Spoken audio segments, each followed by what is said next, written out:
Moi boa tarde a todas e darvos as grazas por estar de novo hoxe aquí. Fai meses, eu diría que anos, unha xornalista local, Sara Vila, escribía que en Pontevedra todas éramos urbanistas. Teño que dicirvos que ese artigo leuno en alcaldía, o noso alcalde, Miguel, e iba comentando frase por frase o que comentaba Sara. Ela falaba que en Pontevedra aprendíamos conceptos un tanto estranos para a veciñanza, como plataformas únicas, prioridades peonís, etc. etc. Algo que nos foi acompañando na transformación urbana de Pontevedra. Si ben é certo que eu íbame quedando coa copla e ese artigo me facía pensar que en Pontevedra as veciñas tiñamos algo especial e que entre todas fóramos capaces de facer esta cidade pensada para todas as persoas. Tamén me daba que pensar en o proceso de transformación urbano, en como van cambiando as cidades. Aínda que naturalmente vinculamos esos procesos coa arquitectura ou urbanismo, relacionámoslo directamente cos arquitectos, cos enxeñeiros, coas enxeñeiras, con todas as persoas que deseñan de forma estricta, entendían que as cidades tamén se fan coas persoas, cos sociólogos e con moitísimas máis disciplinas. Hoxe temos unha palestra invertida. Imos a poñer a traballar os xornalistas en dar respostas en vez de preguntas e os arquitectos a dar preguntas en vez de propor a solución. É un auténtico placer para min, dixenllo a eles e a elas antes ali dentro, ter esta palestra, ter a dúas persoas do xornalismo local que saben moito de cidades e que escriben diariamente sobre cidades, sobre o que acontece nas cidades, como son Ramón Rozas e Rodrigo Cota. É unha experiencia para nós ter a dúas xornalistas como Ana Pardo de Vera, pontevedresa da adopción, e Silvia Inchaurrondo, futura pontevedresa da adopción, aquí falando e dándonos esa perspectiva, non, de como se ven estos debates dende outras cidades a outras escalas. A verdade é que é maravilloso. E vamos a poñer a moderar a unha persoa que vai a xogar un papel moi importante na nosa cidade. Jorge, aparte de ser profesor da Escola de Arquitectura da Coruña, eu coñecino ali e coñecín ali a un pontevedrés que enseguida empezou a mandarse correos electrónicos conmigo para futuros traballos que verán a luz, pero tamén vai a ser o responsable da cátedra do espazo público que imos a poñer a funcionar en Pontevedra. Así que mil grazas, Jorge, xunto con Cristina, os parabéns. E tamén permitídeme saudar o director da Escola de Arquitectura de Coruña, o señor Plácido Lizancos, que tamén nos acompaña. Grazas, Plácido.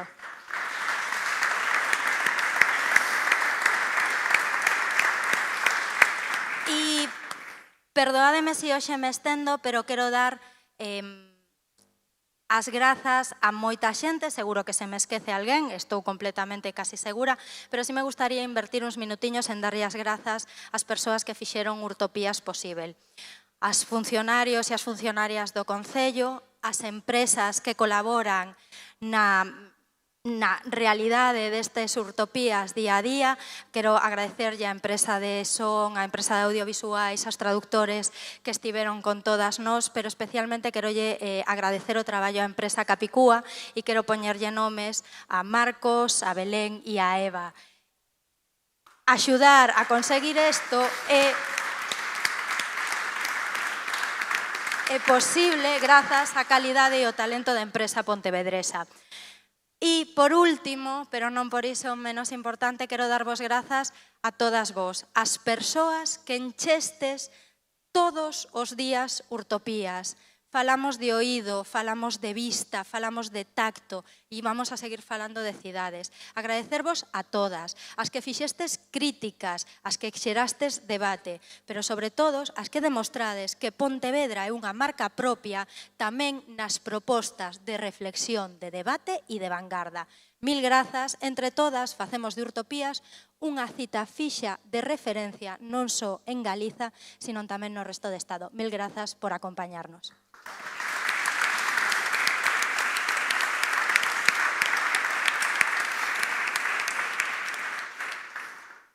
Bueno, moitas grazas, Anabel Gulías, por estas verbas, esta introdución.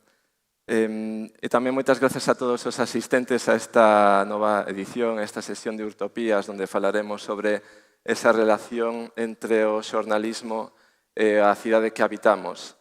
É unha relación que, aínda que a primeira ollada poda non parecer evidente, se reflexionamos un pouco, nos decatamos de que existe unha moi cercana, ubicua e complexa conexión entre urbanismo e xornalismo. En primeiro lugar, se entendemos o urbanismo como a ciencia que estudia e planifica as cidades, temos que algunha das principais referencias intelectuais das xentes que nos dedicamos a isto proveñen precisamente do ámbito do urbanismo. Podo poñer algúns exemplos simplemente botando unha ollada á miña biblioteca na que atopo publicacións, libros moi recentes, como a de España de las Piscinas, de Jorge Dioni, ou a España Fea, de Andrés Rubio, ambos xornalistas e que son unhas reflexións fundamentais para comprender os procesos que transformaron as cidades na última década ou nas últimas décadas.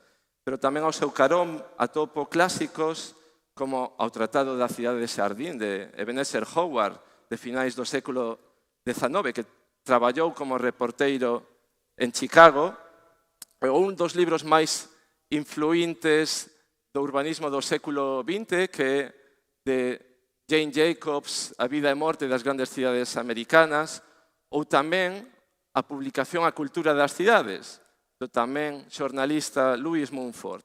E precisamente neste último libro podemos atopar a seguinte cita que eu penso que ven moi ben para a introducción desta sesión. Di Louis Mumford, no ano 1938, o esgallado, o rachado do papel, é o son subsacente da metrópole, máis importante para a razón de ser da súa existencia que o ritmo estrepitoso das súas máquinas, das máquinas da cidade se refire. O que é visible e real neste mundo é soamente o que é transferido ao papel. A conversa esencial da cidade xa non xorde nos encontros da xente na rúa, no bar ou no mercado, senón que é a que redactan unhas poucas dúcias de persoas a través dos xornais e unhas poucas dúcias máis retransmitindo a través da radio, que nos proporcionan a interpretación diaria dos feitos e os sucesos. Ben, esta introduciría tamén o que sería a segunda faceta. Por un lado, os referentes que escriben e analizan a cidade e, por outro lado, a visión que ofrece da vida cotiá, que se ofrece da vida cotiá a través do xornalismo, que é un axente principal da transmisión da realidade e ten o poder de configurar o imaginario colectivo. Tamén no que atinche as cidades, nos temas cotiás próximos, como nas cuestións máis globais. Por lo tanto, poderemos facer tamén esa diferenciación entre o xornalismo máis local e o xornalismo máis global. Nos, os habitantes da cidade, tomamos decisións e tomamos tamén posicións ao base ao que leemos, vemos e escoitamos nos medios. Podemos coñecer os plans e proxectos que se prevén facer na nosa cidade, saber dos problemas ou preocupacións que afectan a un determinado barrio, ou ver, incluso, a través de impresionantes infografías e mapas, datos sobre a incidencia da pandemia, ou mesmo saber a quen votaron os veciños en cada unha das rúas da cidade nas últimas eleccións.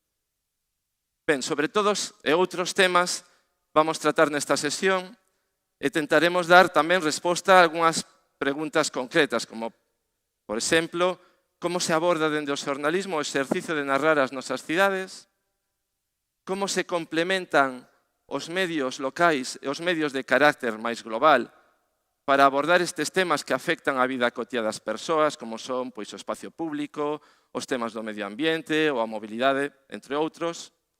E tamén como se pode xerar, a través de usos innovadores do xornalismo, unha narrativa potente alrededor dos modelos de cidade que favorezan as persoas e tamén a neutralidade climática fronte a modelos que producen injustiza, contaminación e insalubridade. Bueno, en definitiva, trataremos de reflexionar sobre cal é a presenza e o enfoque destes temas nos medios de comunicación. E, bueno, sen máis dilación, vamos a dar agora un paso a unha primeira quenda de intervencións, comenzando con Ana Pardo de Vera, que non precisa presentación, pero bueno.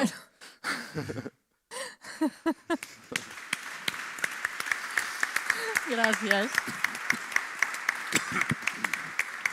Ana Pardo de Vera, filóloga e xornalista, directora corporativa de Relacións Institucionais de Público, traballou en varios xornais como La Voz de Galicia, Diario Sur, Tiempo ou Diario 16, entre outros, e actualmente colabora con Radio Televisión Española, Mediaset, Televisión de Cataluña TV3, Cataluña Radio, Euskal Irrate Televista, e ademais foi asesora de comunicación durante os 2 gobernos de José Luis Rodríguez Zapatero, nos Ministerios de Defensa e Industria, Comercio e Turismo e Vicepresidencia e Política Territorial, e escribiu a novela Chantaje a unha jueza, de Editorial Espasa, os ensaios En la maleta de Zapatero, libros.com, e La armadura del rei, Roca Editorial en catalán Araíbres. Este último xunto aos tamén xornalistas Eider Hurtado e Albert Calatrava. Moitas gracias. Pois moitas gracias a todos, ao Concello de Pontevedra, Marcos, Anabel, Belén, a todos los que os ocupáis de organizar esta, no sé cómo llamarlo, jornadas soberbias que van mucho más allá de la perspectiva local y que abordan además de modo vanguardista, porque se llevan muchos años, Pontevedra es pionera en la preocupación que ahora ocupa, yo creo que el primer lugar, sino un lugar prioritario en la mente de los ciudadanos y ciudadanas, es decir, de las personas. El 80% del PIB mundial procede de las ciudades. Esa sería una cifra positiva si no fuera porque todos sabemos lo que ocurre cuando las ciudades se convierten en centros de producción, exclusivamente en centros de trabajo, exclusivamente y en centros de riqueza, sobre todo en países cuyo Producto Interior Bruto depende en buena parte del turismo. Por lo tanto, hace falta un debate sosegado que, como digo, en Pontevedra se ha venido haciendo desde hace muchísimos años con gran éxito, reconocido internacionalmente, y los resultados pues a la vista están. Pontevedra es una ciudad con muchísima calidad de vida y donde la gente puede vivir y no es expulsada de sus casas como sí está ocurriendo cada vez en más ciudades de España. El neoliberalismo, el capitalismo, cuando entran a saco en busca de negocio, como ocurre en las ciudades, y las ciudades en sí mismas son negocio, entonces nos hallamos en una expulsión de los habitantes que tiene probablemente su máximo exponente en Europa, en Venecia, por ejemplo, donde apenas quedan venecianos y venecianas. Todo es población turística, población flotante del turismo, pero que ya estamos encontrando también a niveles muy preocupantes en Madrid, por ejemplo, o en Barcelona.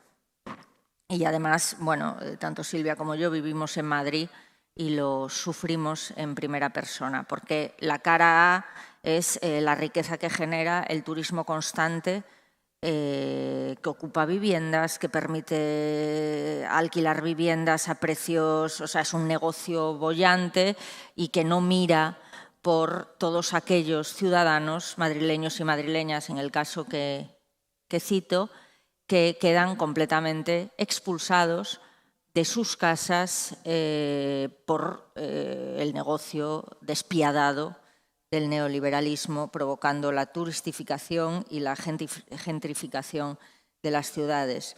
La marginalidad, el encarecimiento de la vivienda, el deterioro y privatización de los servicios públicos. Las ciudades se convierten en núcleos exclusivamente financieros y no en lugares para vivir, que son, en definitiva, la prioridad ética, además, que yo creo que les corresponde. Son ciudades insostenibles que se vuelven, además, agresivas para el local y ciudades muy acogedoras para el turismo. Todo se destina a la comodidad del turismo, a la comodidad a satisfacer el negocio, en este caso. ¿Cuál es el papel? Hay muchísimas derivadas más, por supuesto. Yo no soy una experta en urbanismo, ojalá lo fuera, ojalá pudiera ser experta en todo. No es el caso, entonces a mí lo que me corresponde es el papel de periodista. El papel del periodismo urbano es el papel del periodismo en general.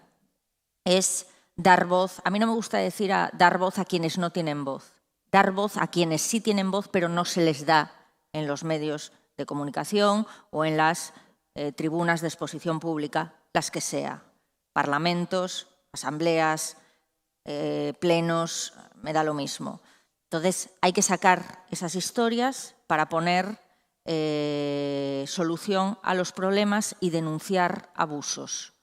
Me da igual si es periodismo urbano, periodismo político, periodismo medioambiental. Al final está todo relacionado, porque claro, en las ciudades vive muchísima gente y en las ciudades se maneja la economía mundial, no solo en las ciudades españolas. Y entonces el periodismo urbano implica un ejercicio de vigilancia en las ciudades para saber cuáles son las necesidades, cuáles son los deterioros y cuáles son las soluciones que se pueden dar, que no corresponden a los periodistas señalarlas, pero sí proponerlas si existen en otros lugares, como es el caso de Pontevedra. Por ejemplo, llevar el modelo de Pontevedra y decir, miren, aquí han hecho esto y les ha funcionado muy bien, la gente está contenta. ¿Por qué no lo hacen aquí o allá si es un modelo que está funcionando y que la gente, los vecinos y vecinas, tienen una inmensa calidad de vida, que es lo primero antes que el negocio y antes que cualquier otra cosa? Otra cosa es que luego te hagan caso. Pero nuestra responsabilidad, la de los periodistas, es dar toda la información y poner negro sobre blanco todas las denuncias. Yo creo que hay 3 puntos fundamentales, lo resumiré muy rápido para no alargarme, que debemos observar en el siglo XXI y que son además transversales a toda la vida ciudadana, porque además condicionan la calidad de vida de esas personas, que son la vivienda, los servicios públicos, el transporte, también servicio público, las zonas comunes y la emergencia climática.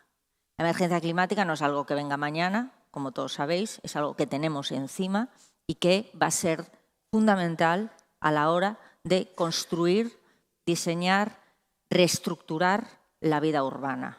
Las sequías, el calor, la forma de vida de la gente, las zonas desatendidas y luego las distancias entre unos sitios y otros que, por ejemplo, un ejemplo gráfico. Mi suegra el otro día le dieron cita en un hospital público para ir al oculista y nosotros vivimos en un pueblo fuera de Madrid, de la capital, pero bueno, de estos pueblos periféricos a 25 minutos de la capital, y la mandaron al médico a la Puerta de Toledo.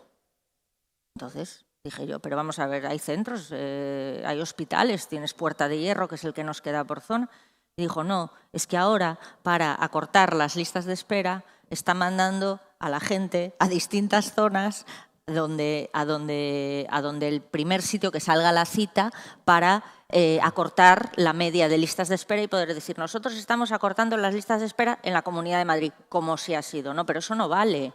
O sea, la gente tiene que tener el servicio público cerca, en su barrio, en su zona, y lo tiene. A mí no me vale que me manden a la Puerta de Toledo desde un pueblo de Madrid, porque habrá gente que no pueda ir directamente. Quiero decir, esos pequeños detalles son los que los periodistas debemos denunciar para después establecer del caso particular las macrocifras que dan conciencia de la dimensión de los problemas. A partir de ahí, perspectiva de género, perspectiva racial, me refiero a la integración de migrantes, la no creación de guetos, los migrantes de varias generaciones, nada de construir guetos, por ejemplo, en París es donde los tienen más acusados, perspectiva de edad, la movilidad de la gente mayor, las zonas culturales, etcétera, etcétera. Es un mundo tan amplio, los periodistas tenemos tal cantidad de información que dar ahí que parece mentira que a estas alturas no se haya convertido en uno de los puntales, y en tono el mea culpa, en uno de los puntales del periodismo del siglo XXI. Muchas gracias. Gracias.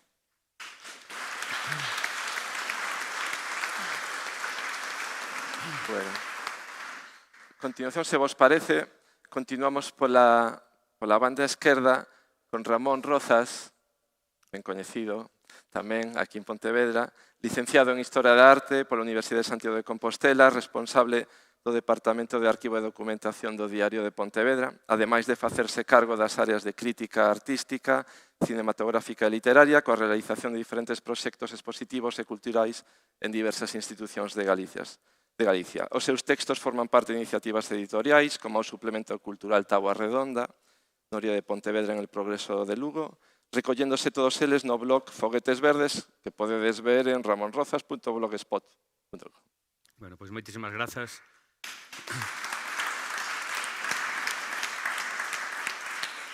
Bueno, moitísimas grazas. O primeiro que quero é, evidentemente, agradecer á organización de Urtopías que contaran comigo para dar a miña opinión sobre esta relación entre o xornalismo e a construción da cidade, non?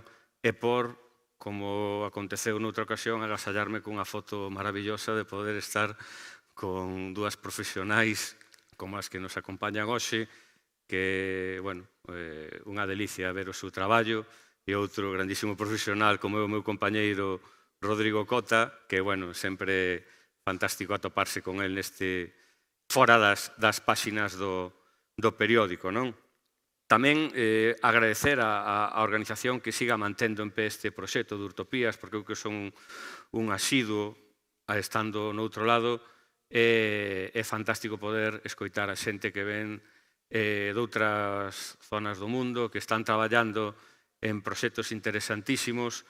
Entón, de non haber esta oportunidade, descoñeceríamos moitísimas cousas, non? Entón, un pouco a cidadanía, eu penso que, un obriga estar.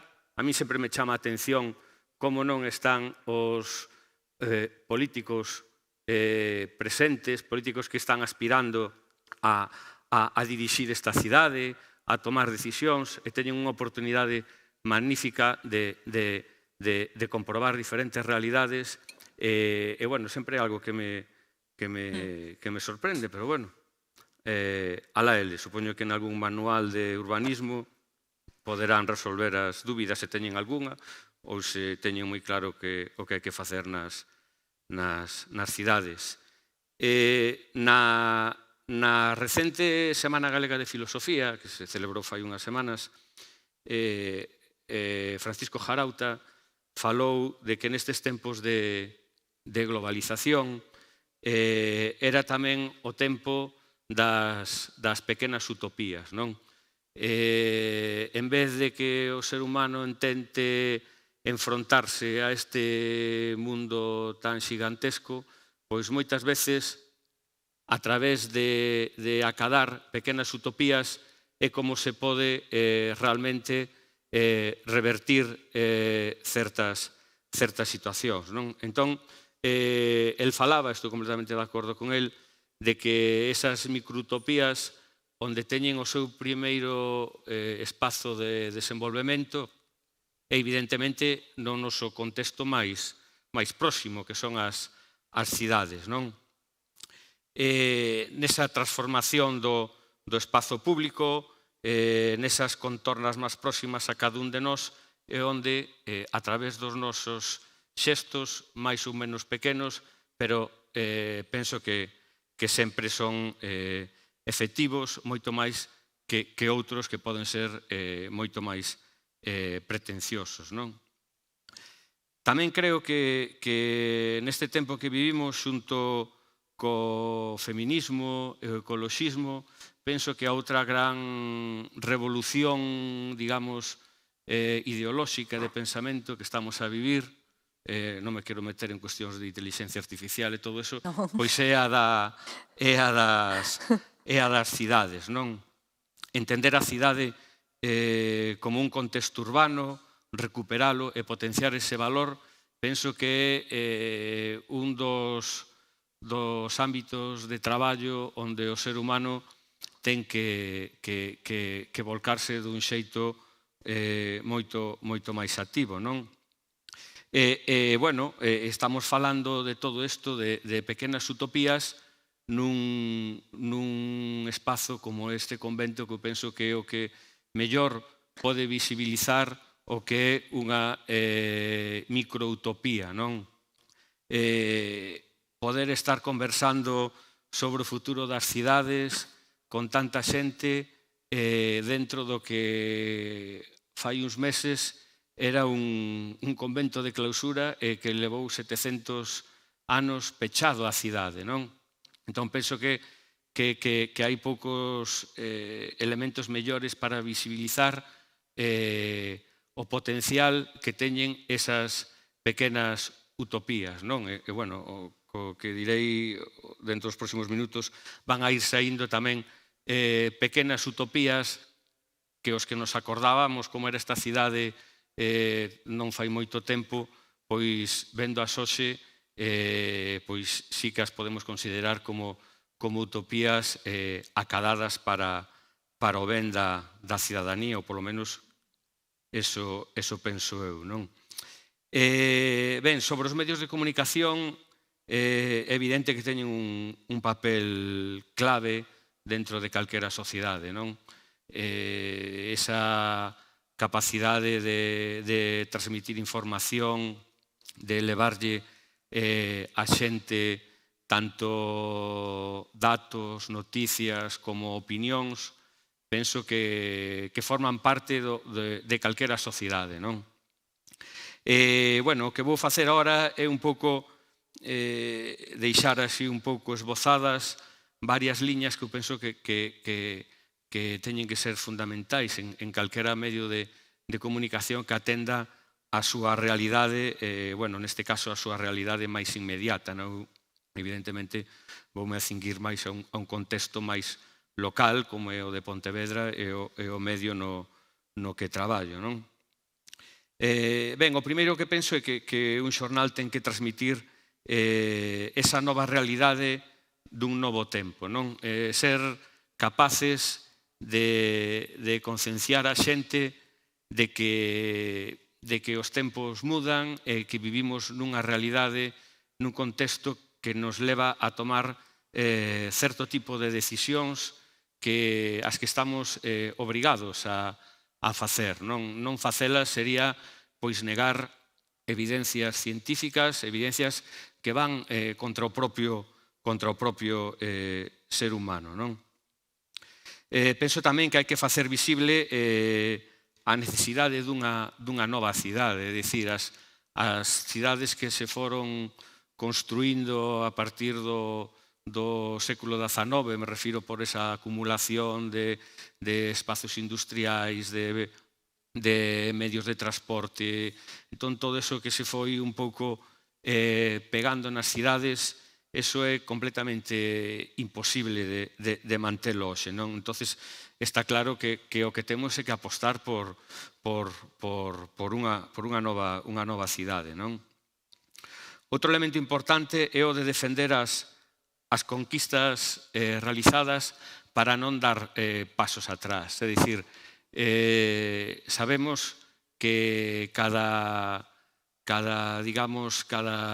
conquista, cada avance, cada realización que se fai no ámbito público, pois hai moitos deses avances que costa moito leválos adiante, non? Pois moitas veces por liortas entre os grupos políticos, moitas veces porque a cidadanía, pois sempre ante calquera cambio, sempre hai un certo proceso de medo interior ante como poden ser as cousas, pero penso que un medio de comunicación ten que poñer todas as cartas sobre a mesa para que o cidadán saiba que esas conquistas son evidentemente beneficiosas para o conxunto da cidade, non?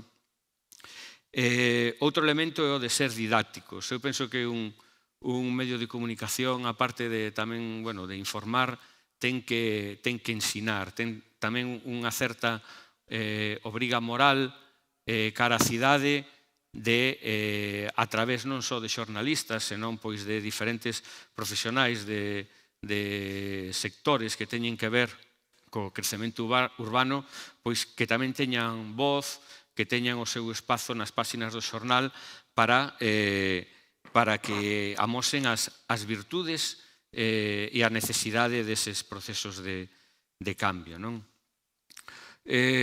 Outro elemento que tamén considero importante é o de rachar con certos mantras, con certas letanías que se empezan a escoitar e a posicionar moitas veces contra ese tipo de avances, non? Frases feitas que detrás deles non teñen ningún argumento sólido ni ninguna, digamos, explicación dende un ámbito racional, non?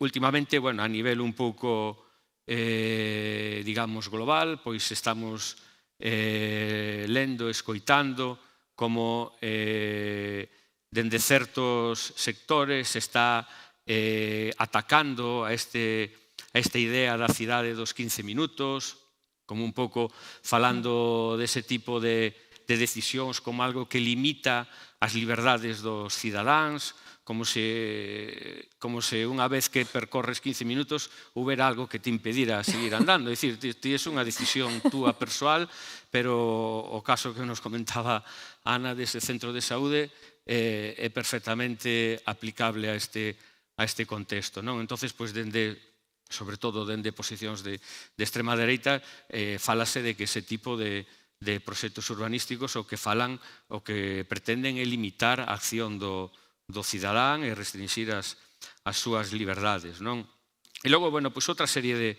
de elementos que, por exemplo, aquí en Pontevedra estamos moi acostumados a escoitalos, como que o peche de rúas ou certos cambios na mobilidade provocan atascos de tráfico. Claro, falar dun atasco de tráfico en Pontevedra é estar 5 minutos porque un semáforo se pon en vermello. Claro, que nos pode contar Ana ou Silvia o que é un atasco de tráfico, que moitos peches de comercios teñen que ver cun proceso de transformación urbana, ou que Pontevedra se está a convertir nunha cidade dormitorio. Eu non sei se esta xente que fala deso estivo algunha vez nunha cidade dormitorio, que son bloques de vivendas sen nada máis detrás, cidades sen vida, cousas absolutamente increíbles, pero que ti vas escoitando e moitas veces en boca de xente que pensarías ti que debería ter unha certa formación. E a última dentro destas, pois creo que é algo que está tendo lugar ahora neste mesmo momento, unha manifestación contra unha medida que se fala de que se pode tomar a cabo de pechar a Ponte da Barca. Eu non sei, precisamente quen ten a decisión de pechar a Ponte da Barca, quen ten, digamos, a jurisprudencia sobre el, e a Xunta de Galicia, que se vai facer unha manifestación porque, ao parecer, hai un rumor, isto debe ser unha manifestación ou política preventiva, non sei, supoño que habería... Estamos a 15 días dunhas eleccións e ao mellor non hai motivo para facer unha manifestación, hai que buscar un... Outro elemento que considero tamén moi importante é que se falou na última palestra aquí de Utopías, creo que foi David Sim o que falou da importancia de amosar os relatos positivos que xurden nas cidades a partir das transformacións. Como que mellora as nosas vidas debe ser coñecido.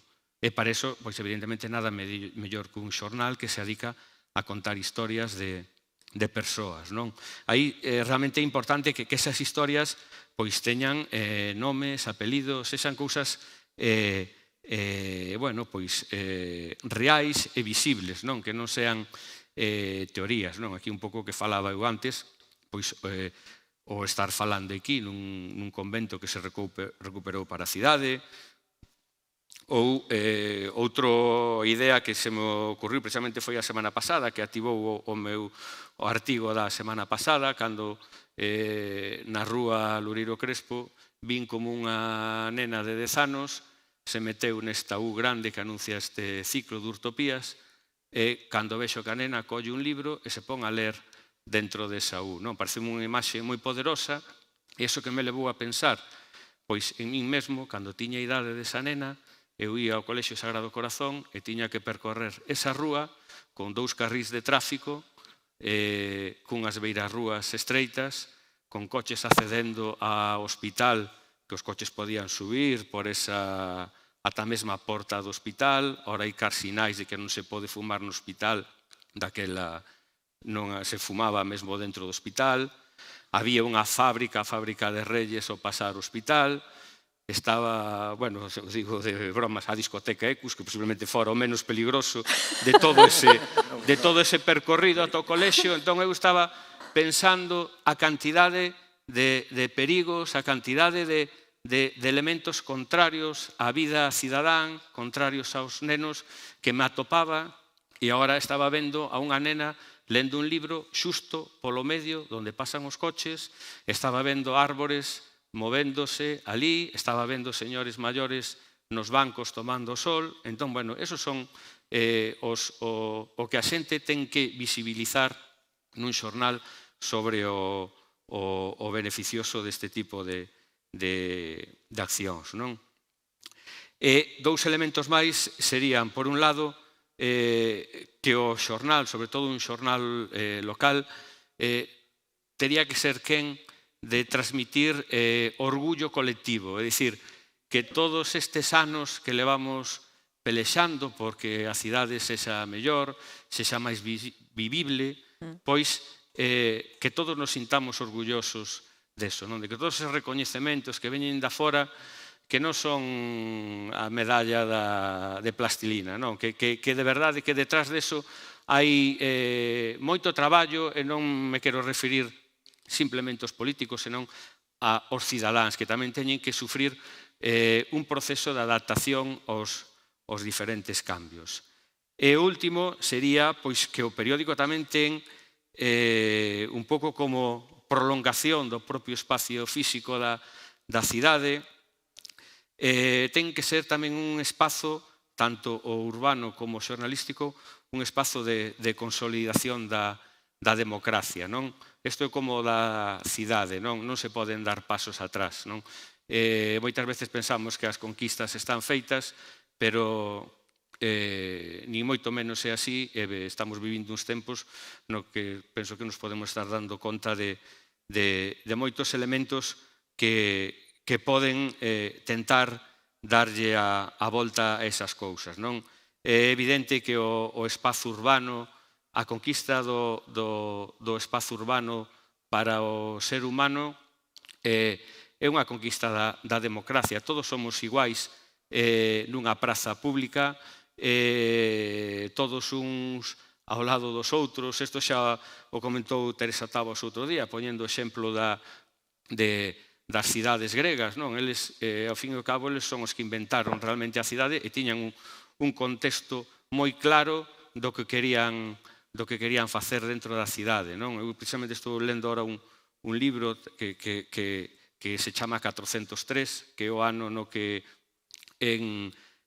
rematou a Guerra Civil en Atenas, e un pouco a súa obsesión era visibilizar toda esa igualdade dos diferentes cidadáns a través dun elemento como é o do coro. O coro que se facían nas festas e que o que facían era igualar a cada un dos cidadáns colocándonos nun círculo. Aí non había nin máis poderosos nin menos, sino que todo o mundo estaba a un mesmo nivel.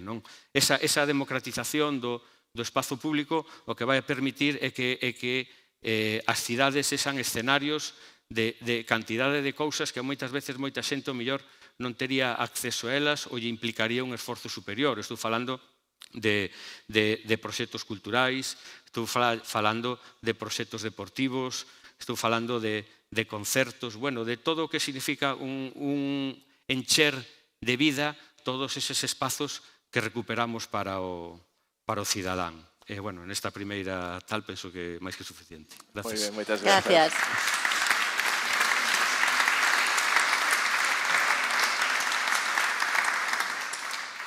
Bueno, a continuación, a miña dereita, Silvia Inchaurrondo, licenciada en xornalismo en filoloxía árabe e máster en estudos árabes e islámicos, presentou o programa Hoy por Hoy da cadena SER xunto a Iñaki Gabilondo e subdirixiuno en 2012 e 2013.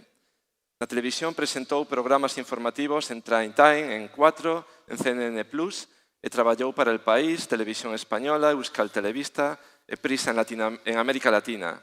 Foi enviada especial a Tunisia, Oriente Medio, Colombia e México e dirixiu e presentou os telenoticias fin de semana de Telemadrid. Actualmente dirixe e presenta La Hora de la Una en Televisión Española.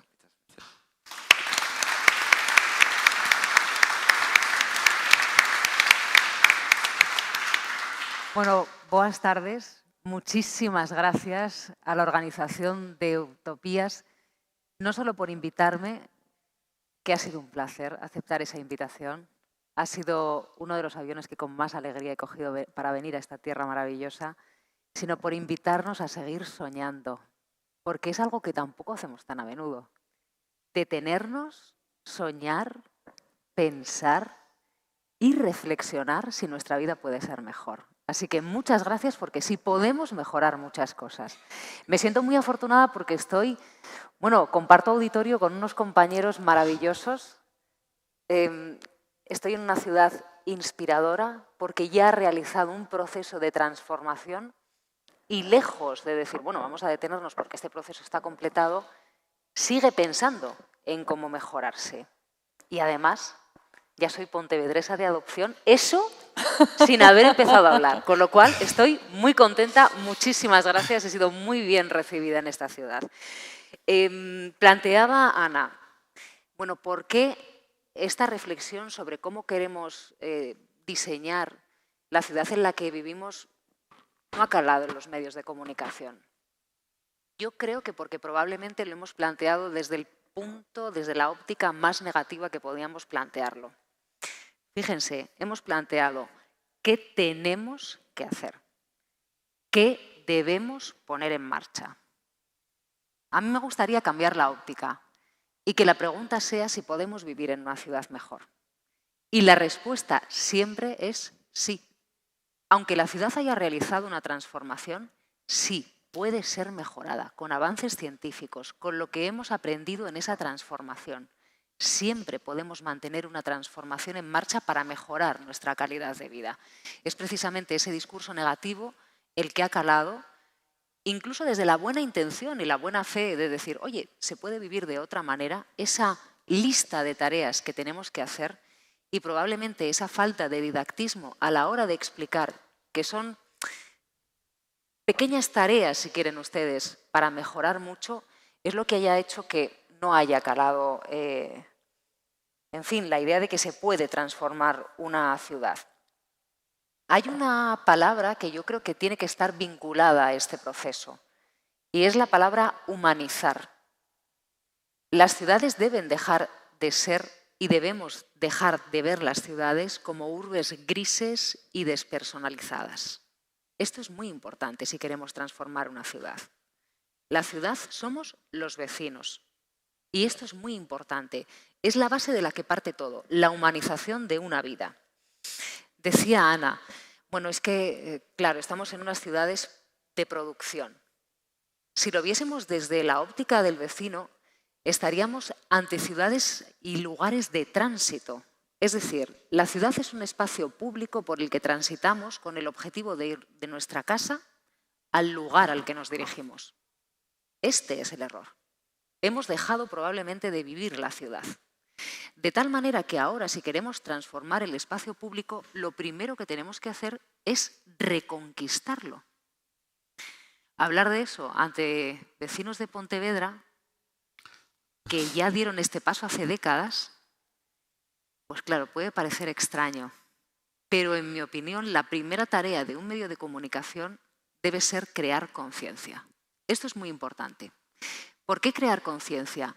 Porque probablemente hay ciudades que no saben que pueden vivir mejor, que pueden vivir de forma más sana, de forma más sostenible, de forma que dan esperanza tanto de una buena vida como de un buen trabajo, como esperanzas a las generaciones que vienen después. ¿Por qué ha fallado? Pues porque lo hemos planteado desde el ámbito de la obligación. Tenemos que, debemos que, hay que gastar, cuánto deberíamos gastar, se puede gastar menos. Con lo cual, primer punto, el enfoque de los medios de comunicación, incluso con toda la buena intención del mundo, ha sido la de ponerlos una lista de tareas. 2, cuando hemos abordado este asunto, no hemos sido del todo didácticos y hemos ido probablemente a ofrecer unas ideas a grupos de población muy concretos. Por ejemplo, ¿quiénes creemos nosotros que pueden transformar en este momento la ciudad? Pues dirán ustedes, pues los adultos. Bueno, no. Yo creo que la pueden transformar también los niños.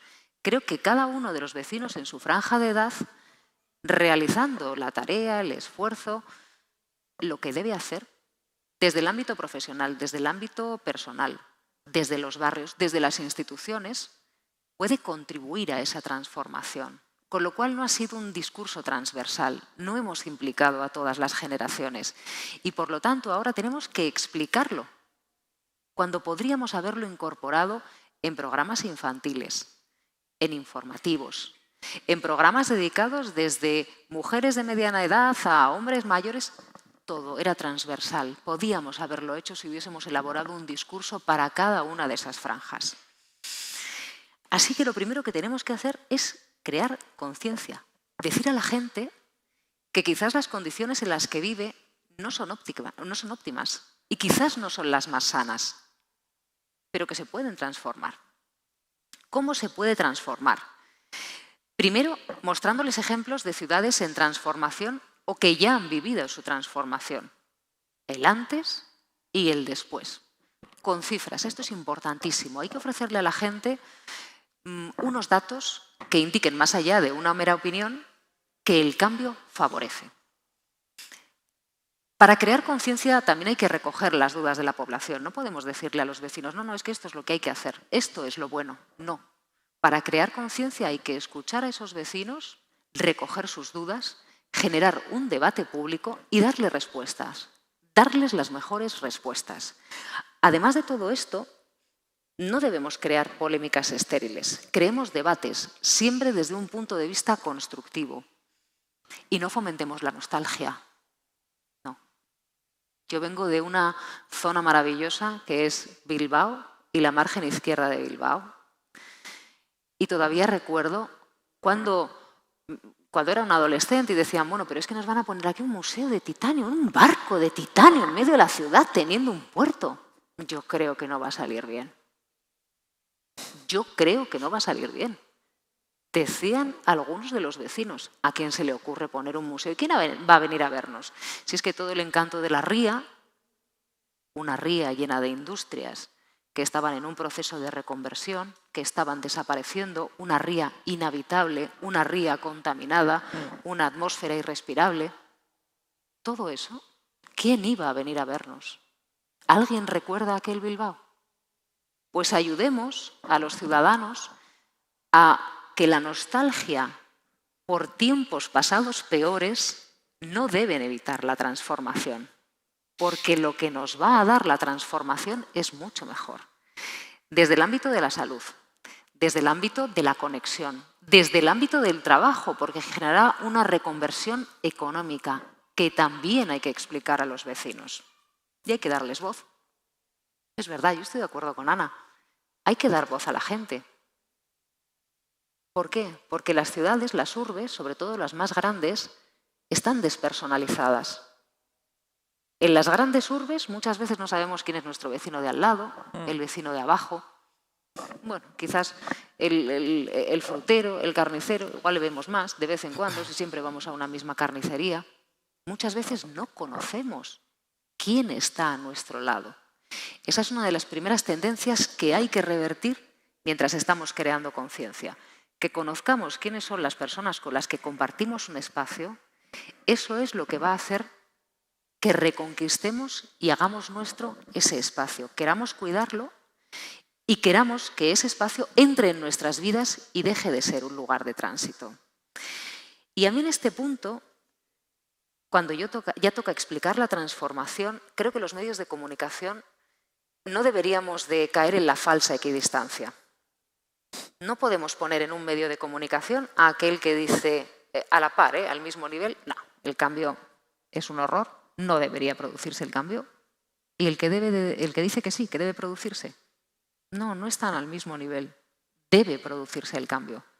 El debate es con qué proyectos, cuánta inversión pública necesitan, durante cuánto tiempo, cuándo serán revisados, quién estará implicado, si vamos a pedir ayudas a las empresas. Ese es el debate, no si hay cambio o no. Con lo cual yo creo que enfocar el debate sería crucial. Porque no me gustaría, y esto ya es lo último, que desde el ámbito del periodismo dijésemos los periodistas es que pudimos hacer más. Lo digo porque también lo viví. Si nos hubiesen explicado bien el cambio, habríamos activado una palanca que habría hecho ese cambio mucho más rápido y nos habrían dado las herramientas para explicárselo a las nuevas generaciones. El cambio se vive. Hace falta empezar. Y yo creo que los periodistas, para explicarlo y para animar a que se active esa palanca y que sea una palanca que siempre esté en marcha, un continuo proceso de transformación, somos imprescindibles. Así que, muchas gracias.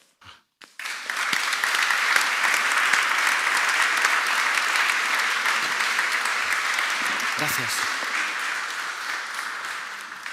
Moitas grazas, Silvia. Para terminar esta primeira quenda, temos a Rodrigo Cota, que é escritor e guionista, é colaborador en Diario de Pontevedra en El Progreso. Como guionista de banda diseñada é autor de Centolomán, Nacho Camacho, Lorix de Dubái a Nova York e Corre Mono Corre. É autor da novela El inaudito secuestro de Mariano Rajoy e, además, é guionista e director do documental Fora e de varios audiovisuais de animación infantil. Muchas gracias.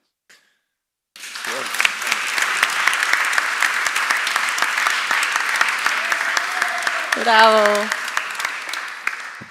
Bueno, despois de todo isto, claro, a min deixame de último. Además, toda esta xente ven moi preparada, todos tomando notas. Eu, antes de sair de casa, dixen, non sei se coller un bolígrafo. Non o collen, dixen, non fará falta. Pero bueno, o máis que podo dicir, estando vostedes frente a este altar, benditos e benditas se sexan, e que vai a cousa como vaya, non? A ver, eu podo apuntar 4 cousiñas. Que a mí me parece que moitas veces lle damos demasiadas voltas a unha cousa que é puro sentido común. E a mí me gusta tamén contextualizalo, como me gusta moito pois estudar o pasado, non? Me gusta tamén contextualizar o que pasa hoxe, non? Claro, no século XV, XVI, XVII, XVIII, XIX, XX, ao principios do XX, usted non podía chegar cun carro de bois e aparcarlo nunha plaza e marchar por aí adiante a dar unha volta. Non era posible. Nin podía deixar había uns sitios onde ainda hai en Pontevedra eses ferros para atar os cabalos que eran o que hoxe son as nosas zonas de servicios. É dicir, vostede vai, deixa o cabalo, entrega a mercancía, fai o recado que ten que facer, volve a subir o cabalo e lisca dai porque este espacio é das persoas. E antes os peóns eran os carteiros que chegaba o correo nun carro de bois, o carro de bois aparcaba na zona específica para iso, chegaba unha carreta, achegábase á zona amurallada e no que hoxe é a zona monumental, esa carreta repartía o correo entre os peóns, que eran os que os levaban casa a casa. E por eso a palabra peón ven de aí, dos carteiros que repartían o correo a pé. Non había unha denominación como hai hoxe para distinguir entre peóns, peatones e conductores. Non, porque non había conductores. E de repente, pois, inventáronse os coches e alguén, eso foi un error garrafal que cometeu a humanidade inteira, non? É dicir, bueno, pois como ahora hai coches, hai que facer as cidades para os coches.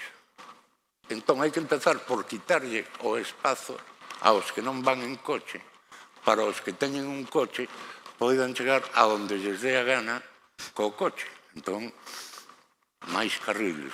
Eu supoño que os que temos xa certa idade lembramos aos gardas municipais de Pontevedra, nas entradas de Pontevedra, Ramón, non te o lembras, cos silbatos, metendo coches, pitando, metendo coches na cidade, que non tiñan onde aparcar. Entón, que pasa? Enchíanse as prazas de coches, coches en doble fila, coches en triple fila, ese tráfico de paso, que era o que utilizaba a cidade para como un atallo, non? Eu veño dende Ourense, vou para Compostela, pois atraveso a cidade, atallo, e o tráfico de agitación, que é do que está buscando un lugar para aparcar. Que pasa? O que pasa é que o noso modelo xa é, eu penso que probablemente o máis estudado. Outro día decía un da dereita, un candidato, que había que facer un estudio de tráfico en Pontevedra. E digo, joder, se a cidade o tráfico máis estudado de todo o mundo, tío. E tives a propor facer un estudio. Entón, hai que facer as cousas simplemente si explicamos ben, sobre todo, incluso detalles que probablemente nin moitos dos que estamos aquí coñezamos, non? En Pontevedra, por exemplo, as farolas iluminan as beirarrúas, que por onde pasa a xente camiñando. Porque as persoas non temos faros, de momento. A mellor dentro dun millón de anos evolucionamos e nos saen uns faros e podemos... Entón, en todas as cidades, prácticamente, as farolas, as luces, iluminan aos coches. E queda certa penumbra para que os peóns poidan, máis ou menos, ir por aí movéndose, sen matarse, porque logo denuncian ao Concello.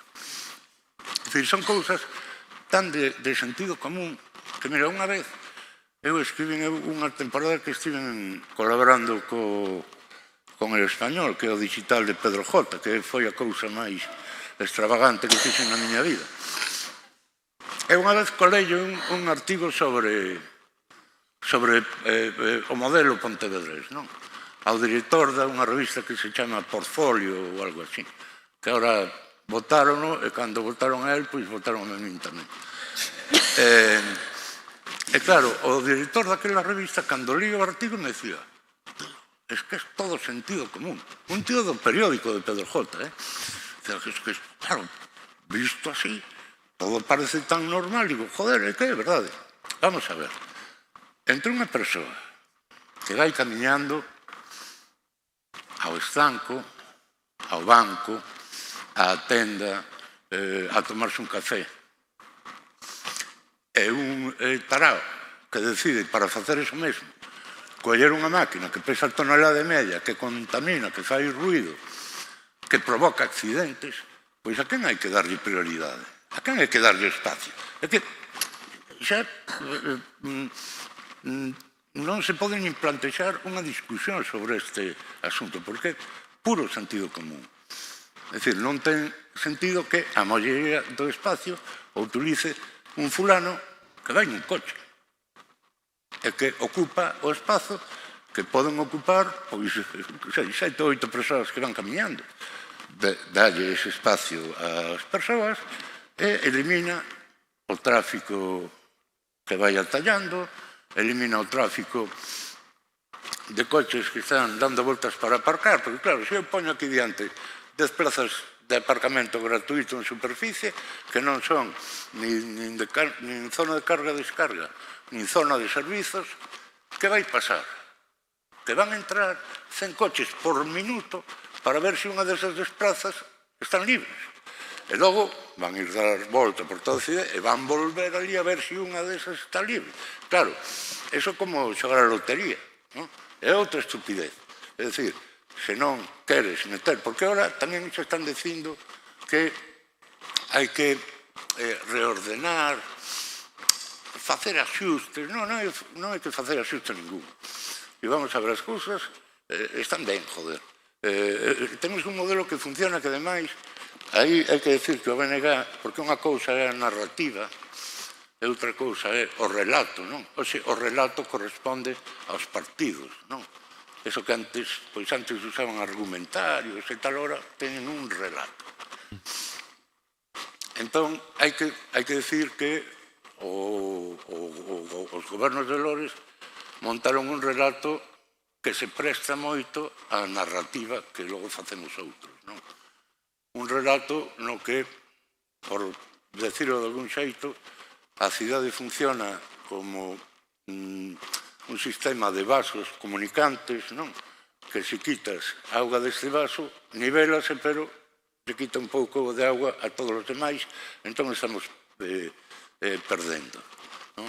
Entón, por exemplo, a reforma, que non foi reforma en algúns sitios, reconstrucción en outras,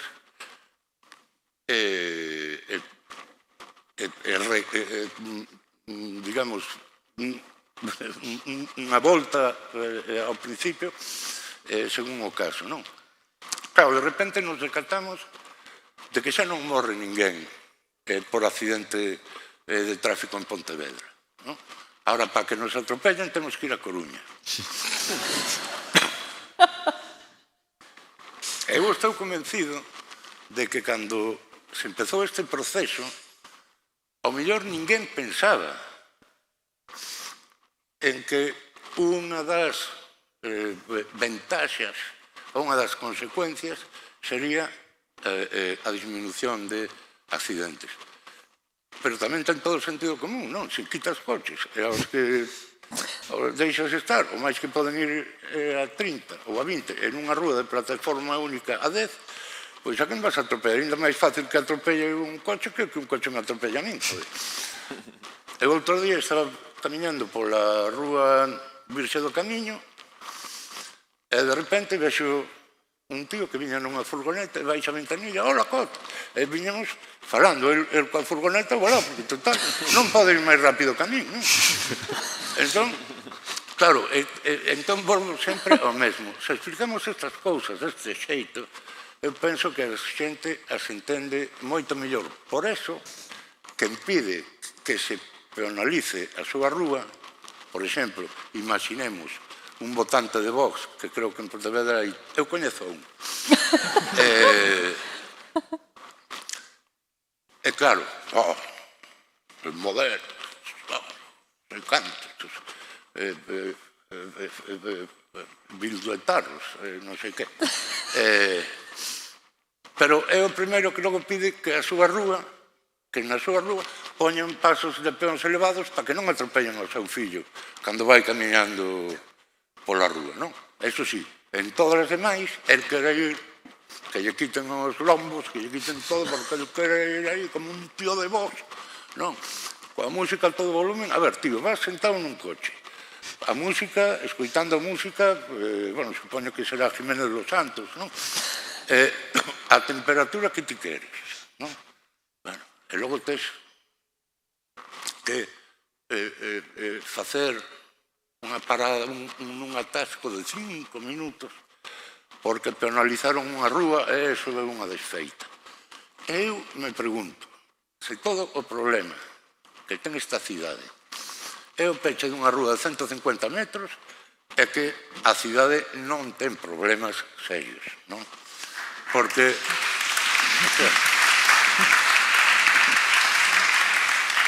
Bueno, xa lle estás poñendo metros de máis, Bueno, non, casi vou aproveitar este aplauso tan merecido para rematar a miña intervención e que siga o xefe. Moitas gracias.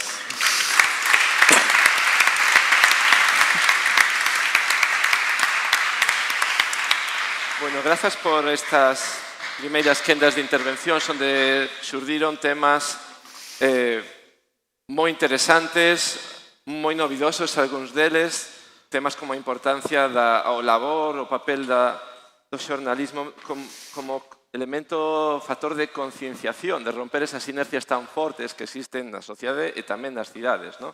Unha forma posible de cambiar os hábitos é a través de esos modelos, exemplos que salen e que coñecemos a través da prensa.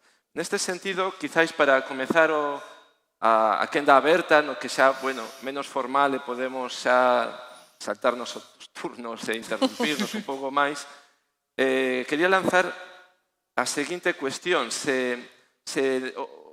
Un dos papéis tan importantes do xornalismo como punta de lanza para avanzar temas, eu penso que quizáis os modelos como de Pontevedra, de favorecer o espacio do peonil frente ao tráfico rodado, o vehículo, e a súa generalización a outras cidades que están adoptando medidas similares, agora en Coruña, por exemplo, onde están peatonalizando tamén moitas, algunhas das rúas. Sería posible, primeiro, eso sen que o xornalismo reflectira eses exemplos positivos que primeiro coñecemos moi de vez en cando, tal vez, non?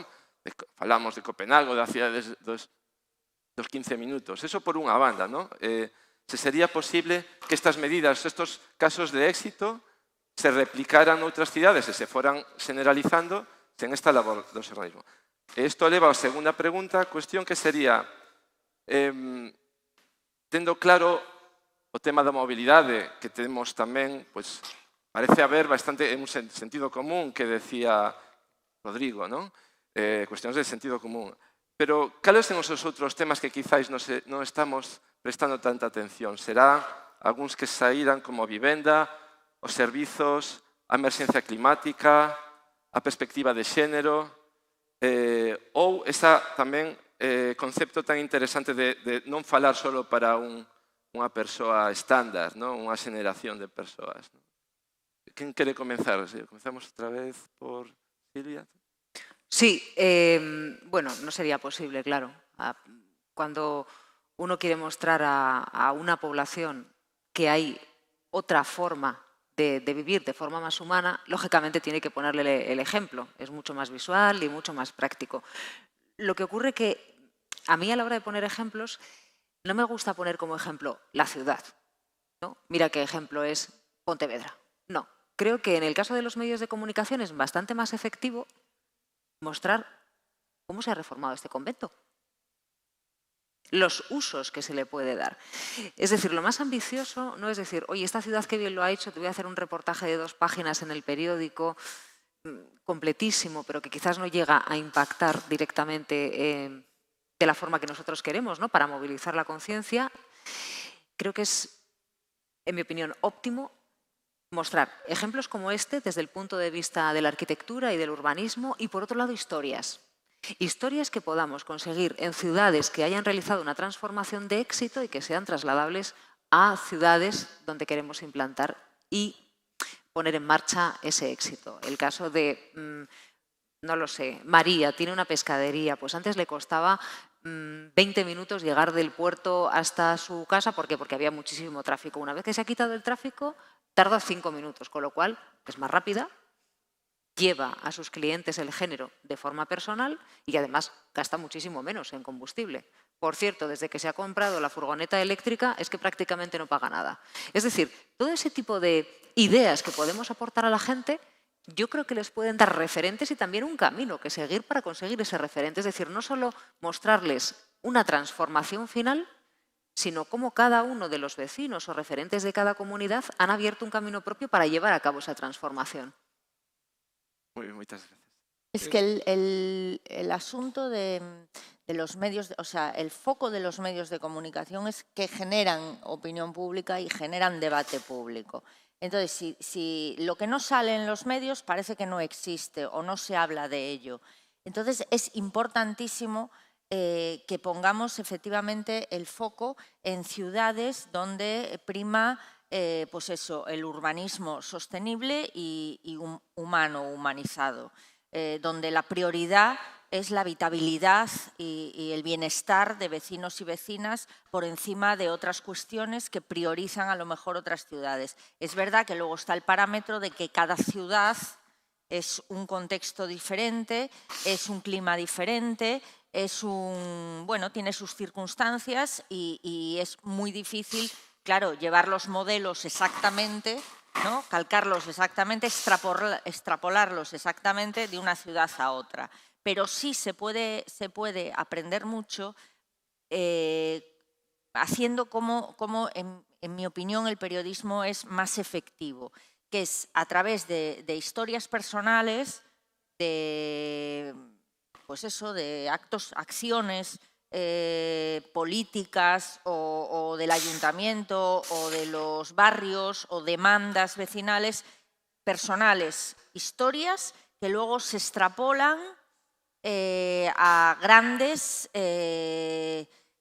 deficiencias o grandes problemas que te das cuenta de que no es solo una persona la que tiene ese problema, aunque tú hayas centrado la historia en esa persona, sino que hay muchas personas que comparten esa problemática y a partir de ahí es donde se genera el debate y la opinión pública. Yo creo que hay una cuestión que me parece fundamental para el siglo XXI en las ciudades, que son los cuidados, la gente que vive sola. Pero quien dice cuidados, perspectiva de edad, niños, conciliación, personas mayores. El otro día escuchaba en la radio un reportaje sobre cómo está el tema de los cuidados. Yo, perdona mi ignorancia, pero no, conselleira, pero no sé cómo lo hacéis aquí. En Madrid, que es el caso que conozco, están externalizados. Entonces, en lugar de tener a la gente, a las cuidadoras, que su mayoría son, por supuesto, mujeres, por zonas, les hacen atravesar Madrid de un lado a otro para atender a las 4 o 5 personas mayores que viven solas y a las que atienden estos servicios municipales que están externalizados. Al estar externalizados, son víctimas de todo tipo de abusos, bien sea de gente que tiene una vida dura y que por lo tanto lo paga con aquellos que no es de su familia, porque además nosotros en España tenemos una cultura de la dependencia, de los cuidados de los dependientes que se asocia a la familia, sea la mujer, sea los hijos, sea... Entonces, cuando alguien no es de tu familia y te está cuidando, normalmente tiendes a cargar sobre él, o sobre ella, en este caso, la contrariedad de tu vida. Creo que es fundamental lo de los espacios y lo de los tiempos, que decías tú que ahora se está demonizando el tema de los 15 minutos. Es que me parece fundamental, pero la frase mis hijos los llevo al colegio andando, eso es calidad de vida, es un clásico. Y en Madrid casi no lo dice nadie. Somos unos pocos privilegiados, y yo me incluyo, en los que el niño se cae de la cama y cae en el colegio. Unos muy pocos privilegiados, y no vivo en Madrid capital. Creo que eso es fundamental. Entonces, historias humanas, historias reales, denuncias humanas, denuncias reales, y a partir de ahí generas todo el ecosistema de lo que es una situación generalizada que hay que arreglar. Debate público, denuncia, qué va a hacer fulano, qué va a hacer el alcalde, qué va a hacer el concejal de turno, qué va a hacer las distintas escalas de la administración. A partir de ahí podemos empezar a construir ciudades con sus particularidades y además tomando ejemplos que los hay. Pontevedra es uno de ellos, pero hay más y fuera de España también, en Europa, etcétera, etcétera. Y establecer las prioridades, porque claro, yo lo que veo es que aquí está clarísimo que hay un proyecto de ciudad. Lo ha habido durante todos estos años. Se sigue construyendo y cada año avanza, aunque parezca mentira, porque a mí ya me parece que vivir aquí debe de ser un paraíso. Probablemente porque estoy donde estoy, pero más allá de eso, se sigue avanzando, porque las circunstancias cambian, porque las personas cambian, porque el envejecimiento de la población es mayor y porque cada vez vamos a tener a más personas mayores y por lo tanto debe cambiar el concepto de los cuidados, debe cambiar el concepto de los servicios públicos, de la movilidad, etcétera, etcétera. Claro, vas evolucionando, Pero es que yo lo que veo es que la mayoría de los candidatos, no voy a decir la mayoría, pero sí muchos de los candidatos que se presentan a las elecciones ahora, el 28 de mayo, los candidatos municipales, no tienen proyectos de ciudad. No tienen proyectos para su ciudad. Y yo, mire, usted si no tiene proyectos de ciudad, no puede ser candidato a la alcaldía. O sea, no un proyecto para usted mismo o para sus 4 amigos. No, tiene que tener un proyecto para todos sus vecinos y vecinas. Si no lo tiene, oiga, a mí ahora mismo no me cogerían en un banco porque no tengo ni puñetera idea de finanzas. Pues lo mismo pasa con un alcalde que se presenta, o candidata a alcalde o alcaldesa, que se presenta sin un proyecto de ciudad. Vamos también los ciudadanos y ciudadanas a exigir ese derecho que tenemos a que nuestros candidatos estén formados y tengan un mínimo de preocupación por nosotros, por nuestra vida y por nuestro bienestar. Muchas gracias. Sí, bueno, quería facer un inciso. Estou de acordo que Pontevedra é un paraíso, pero aínda temos paraísos roubados que recuperar. Estou segura. Ramón, no tema da cidade dos coidados, nos modelos, exemplos, tamén a cuestión que se pode plantexar é ten máis impacto un exemplo positivo ou un exemplo negativo. Por exemplo, que se non cambias a cidade, estas son as consecuencias, contaminación, enfermedades. Eu creo que dende o meu punto de vista, o mellor exemplo é o positivo, é o que a ti te vai a saber de primeira man que a túa realidade pode mellorar. Eso sempre, evidentemente, vas a contrapoñer co malo que posiblemente xa sexa o que tes, non? É dicir, bueno, esos exemplos que fun poñendo eu, non? É dicir, todo o que vas ir vendo que te beneficia a ti, eso é o que realmente o cidadán vai a aceptar e polo que vai a apostar, non? Eu, a raíz da pregunta que fixeche, se ten que ver, digamos, o que se fai noutras cidades a través dos medios de comunicación para que, digamos, un xestor político tome unha medida, pois un pouco, e que lla amos aos veciños, pois aquí se está facendo isto e funciona. Eu non lembro que cando empezou en Pontevedra este proceso o alcalde dixera non vou peatonalizar isto para que parezca unha praza de Copenhague. Diríamos que o tío está flipando, claro. Se Lores ao ano de chegar di eso, diría, pero de que vai, claro. Entón, eu penso que o máis eficaz é a toma de decisións, que foi o que se fixo aquí. Tomar unha decisión valente, unha decisión rápida, e unha vez que eso este funcionando é cando o veciño vai a comprobar realmente as bondades do novo sistema. Eso vai che dar igual que se fixera un sitio nun sitio ou noutro. Ti o que queres é que na porta da tua casa ter unha mellora e eso o vas a contrapoñer co que había antes. Bueno, a ver, se me deixas... É certo o que di Ramón. Primeiro, ten que haber unha decisión política. A política, sobre todo a política municipal, non é para cobardes. O que ten medo de penalizar unha rúa vai non facer un ano antes das eleccións ou 2 para ter tempo a ver como reacciona a xente e se funciona ou non funciona no seguinte mandato o mellor propoño penalizar outra. Eso non funciona, eso non vai a ningún lado. Ten que, a ver, o primeiro mandato de Lores, pois as eleccións celebráronse o último domingo de maio, supoño, a corporación formouse en xullo, e o 2 de agosto, o segundo fin de semana de agosto, día da Peregrina, que son as nosas festas patronais, apareceu toda a zona monumental vallada. Non podía entrar un coche ali. Claro. Ainda por riba, quitaron a raíña das festas. Entón, aquelo, bueno, se o día seguinte hai unhas eleccións, pois o mellor Lores non sacaba máis de 50 votos. Pero, tomar as decisións, leválas adiante, e logo cando a xente empeza a percibir as ventaxas do que se fixo, empeza a entender para que se fixo, non? Claro, ao principio eu teño que recoñecer que a min tamén custoume moito atopar perspectivas, non? Para dicir, de todo isto, para qué, non? Pero logo tamén me din conta dunha cousa, que a xente, a cidadanía, reacciona favorablemente e dun xeito inmediato.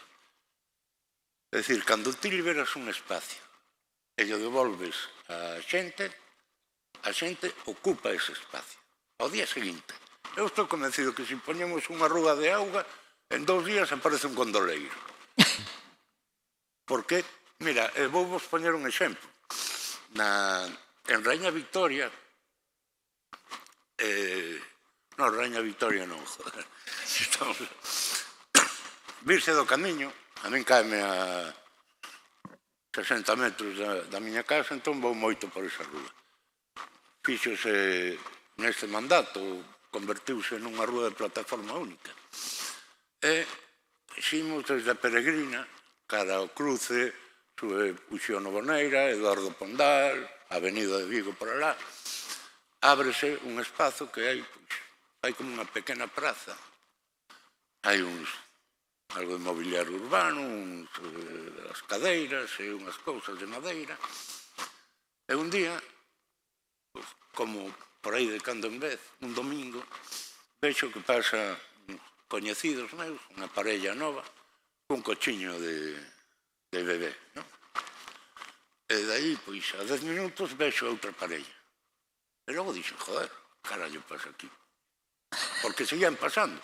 E ao final resulta que ese é o sitio que elexiron as parellas novas con nenos bebés, que non camiñan, é o sitio que escolleron para xuntarse, comparar os bebés e facer estas cousas que fan os pais e as nais, non? Pois o meu xa quere camiñar, pois o meu é máis listo, pero o meu ten os ollos máis verdes, en fin. E, bueno, atoparon ese oco. Quero dicir que a xente non precisa tampouco de moita dirección para ocupar os espazos públicos. É verdade que si, ahora sí, vou falar de Raíña Victoria, nun sitio como Raíña Victoria, pos un rollo deste para os chavales que fan skate, bueno, pois irán os chavales ali a facer skate, non? Igual que o que decía da rúa de auga e aparecería un gondoleiro. Pero, en todo caso, cada espacio que se libera é ocupado inmediatamente, en 24 horas, por a xente, que ten máis espazo para disfrutar. A min hai pouco, unha prima de Madrid decíame, oye, tedes en Pontevedra moita xente con problemas de mobilidade. Que dix? Que ven moita xente que vai en cadeira de rodas. Digo, claro, pois no teu pobo ou na túa cidade non é que haxan menos, é que están na rúa, están na casa, porque non poden sair á rúa. Porque se están á rúa non teñen por onde andar. É dicir, esta é unha cidade inclusiva, na que é tan libre unha persona que ten que desplazarse nunha cadeira de rodas como calquera outra. Porque, ademais, o espazo, socializar o espacio público, é un xeito de democratizalo. Camiñando, somos todos iguales. Por exemplo, eu incluso son pior que moitos, porque xa falábamos antes de que o meu centro de gravidade non é o que tenden vostedes, non? Pero, quero dicir que cando vamos en coche, non? Agora, por exemplo, con este rollo das zonas de baixas ou de altas emisións, bueno, pois resulta que Pontevedra declarouse a cidade inteira, a primeira de España, non sei se Logroño tamén entra, a única cidade de toda España que é declarada toda a zona urbana zona de baixas emisións. Ninguén ten que pagar por entrar nela, ninguén ten que ter un coche con unha etiqueta eco, porque xa fixemos ese traballo hai 20 anos. Entón, aquí veñen a medir o ozono troposférico. Eu non sabía o que era o ozono troposférico. Resulta que é un veleno que sai dos tubos de escape dos coches, non? Co CO2 e todo eso. É como o ozono que está lá arriba, que se o bo, que nos protege. E logo é o que facemos nós, e deixamos o que está a altura na que nós o respiramos. Bueno, pois agora xa sabemos en Pontevedra que temos os niveles de ozono troposférico máis baixos probablemente do mundo. En calquer lugar urbano, claro, se vamos a alguna zona do Amazonas que non desfixo Bolsonaro, o mellor tamén teñen pouco ozono troposférico ali. Pero quero dicir que a verdad, quero dicir, non sei o que quero dicir, porque me enredei de mala maneira, entón non o dixer. Que fale, Sí, es que había planteado Ramón cuánto tardamos en Madrid en un atasco, ¿no? Bueno, yo para ir al trabajo tardo en coche, si se limpiasen todas las calles y respetando los semáforos y los límites de velocidad, tardaría 25 minutos. Yo voy un poco a contracorriente, entonces por horario sí que tardo un poquito más. Claro, pero cuando hay un atasco grande, ¿cuánto tardaría yo? Tardaría más o menos 1 hora y cuarto, que es más o menos, que tampoco es un exceso de tiempo, ¿eh? No, para Madrid 1 hora y cuarto es encajable, 1 hora, 1 hora y cuarto, de ida y de vuelta. Es que tardaría lo mismo en transporte público. Y eso me ha hecho reflexionar sobre las necesidades de conectividad y de frecuencia. Porque el potencial transformador y la necesidad de transformar la ciudad está muy bien, pero es imposible si no hay servicios públicos de calidad y asequibles. Planteaba Ana la cuestión de los cuidados. Es imprescindible. Claro, porque si queremos desenvolvernos en un entorno más o menos de unos 15 minutos, que puede ser un poquitito mayor en ciudades más grandes, lógicamente, tenemos que tener cerca servicios públicos de calidad en coles, centros de salud y cuidados. Si no, claro, por muy relativamente cerca que tengamos todos, si no tenemos estos servicios de calidad siendo públicos y, por tanto, asequibles, iremos a otros barrios y otros puntos de la ciudad a buscarlos. Con lo cual, no solo es imprescindible que estén, tienen que ser de calidad. Si no, no vamos a remitirnos a esos 15 minutos de referencia. Claro. Ben, se vos parece, podemos abrir tamén unha quenda de preguntas do público asistente. Sí, mellor. Se alguén quere facer unha pregunta, levanta a man. Se non, podemos... Sí.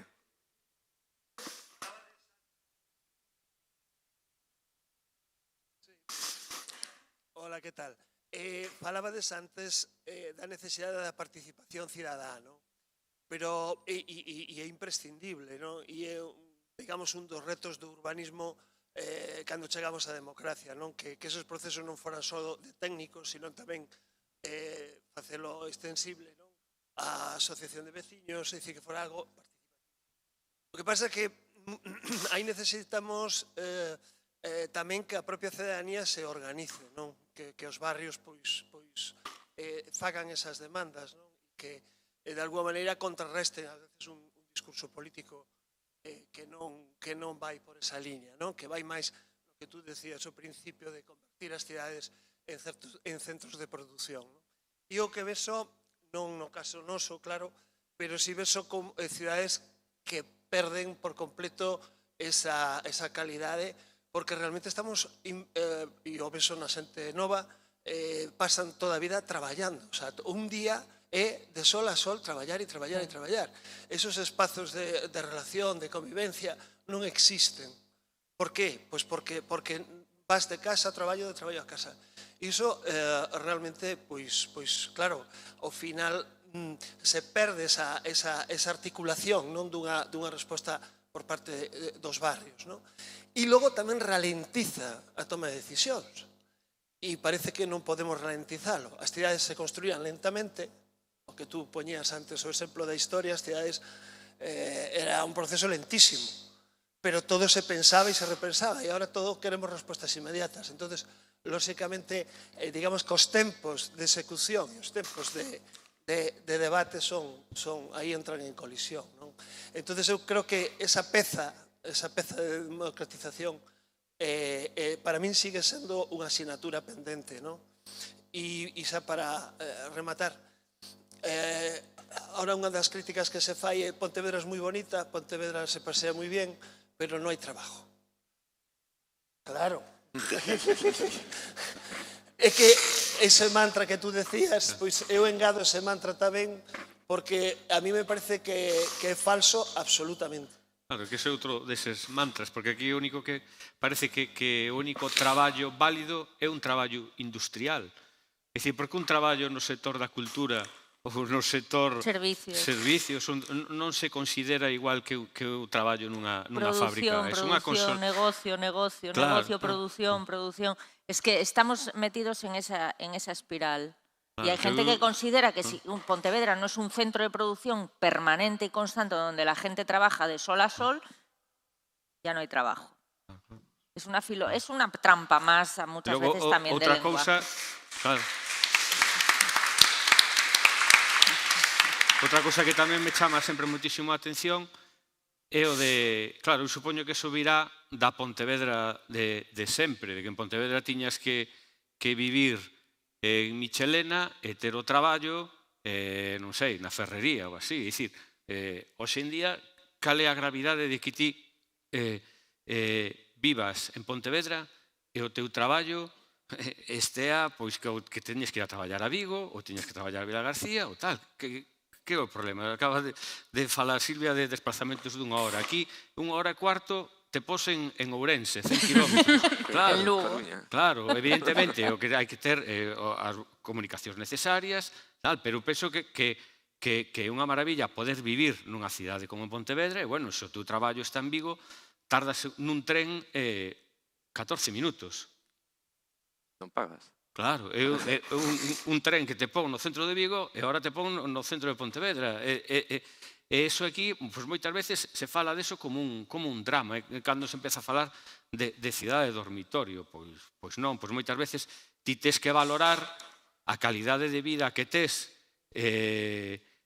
por vivir en Pontevedra, aínda que o teu traballo estea nunha cidade da contorna, pero ti, onde vas a facer as túas compras van a ser en Pontevedra, onde vas a tomar algo no bar en Pontevedra, onde vas a ir ao cine en Pontevedra, a fin de semana estás en Pontevedra, e moitas veces eso se fala deso como un drama, é dicir, moitas veces enchémonos de dramas que logo eu sinceramente non os vexo como tales. Eu penso que hai sempre que poñer na balanza unhas cousas e outras, e penso que ese é un dos menos. Evidentemente, todos queremos traballar a 5 minutos de casa, pero moitas veces non se pode, pero moitas veces tes unha cidade na que podes vivir estupendamente, aínda que o teu traballo estea nunha cidade que está a 15 minutos.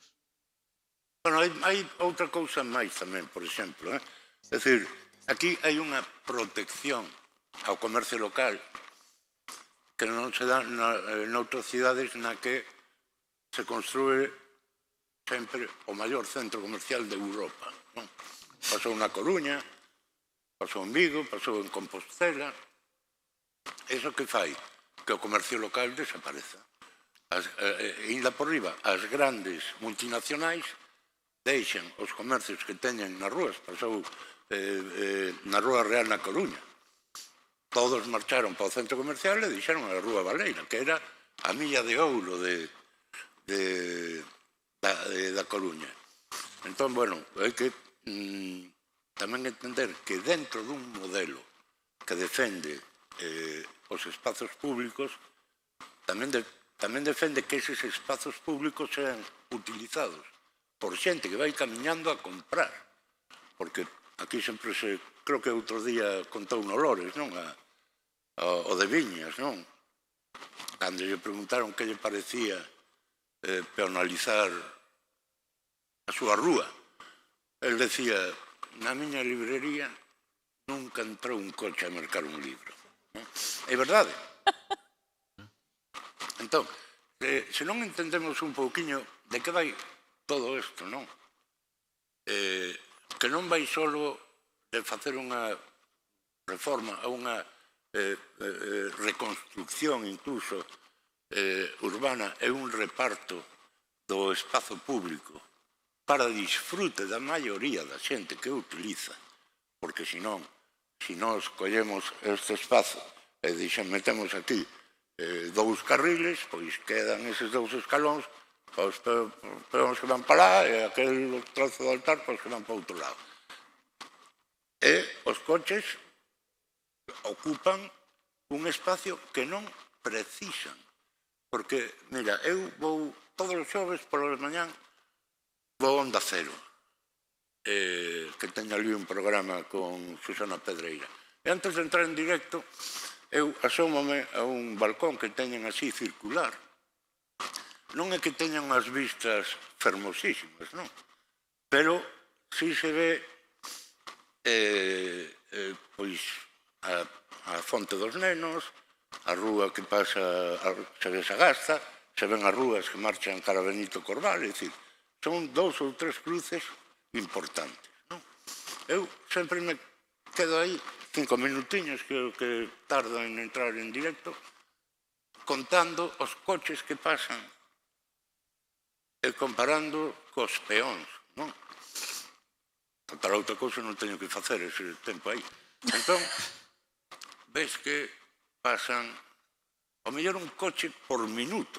Estou falando dos xoves a 1:05 da tarde, todos os xoves.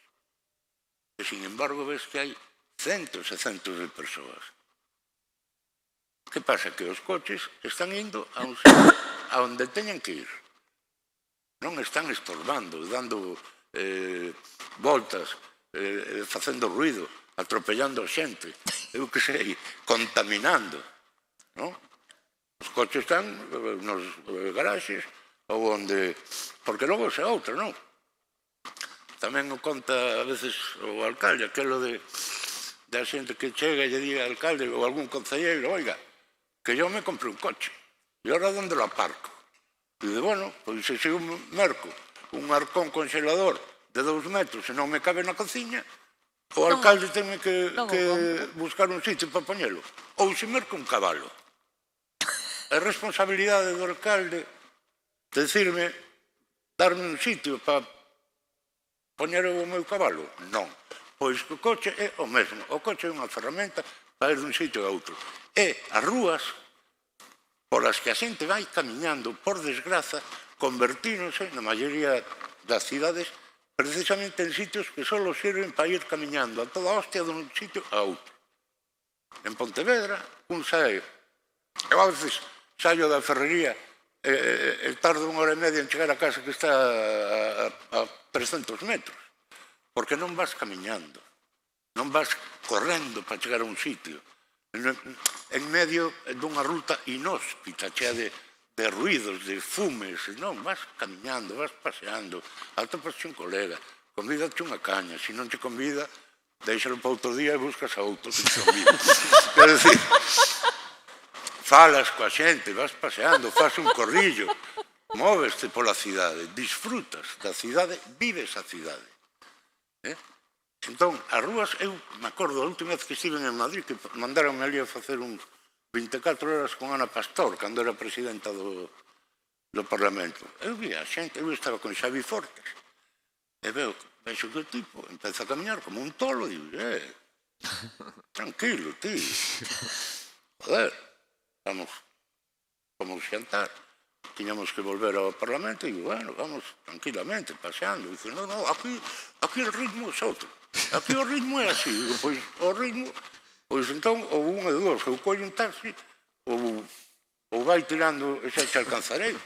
Non, porque, é dicir, utilizar... O máis desgraciado que pasou con todo isto foi que as rúas, as beirarrúas, sobre todo, que quedaron reducidas ao mínimo, só sirven para chegar dun sitio a outro a toda hostia, e canto antes mellor, porque sabes que nin te vas a topar a ninguén.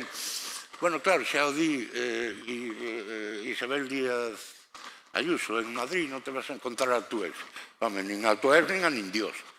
Porque A velocidade que se camiña por aí, xa está, paro. Temos outra intervención. Bueno, eu quería recuperar o tema de o traballo, que é traballo e que non é traballo, non? E onde se pode traballar e tal. Pero ligalo con o papel que xogan os medios de comunicación para transmitir unha idea ou outra. Porque aquí, bueno, eu creo que o público en xeral debeu de entendelo xa, pero cando se fala de o traballo, da perda de traballo, case sempre é a perda dos postos de traballo de ENCE, non? Eso é o mantra máis importante que temos aquí en Pontevedra, non? E eu creo que os medios de comunicación, non os xornalistas, e menos os que temos aquí hoxe, non? Transmiten interesadamente esa idea. O traballo é o de ENCE.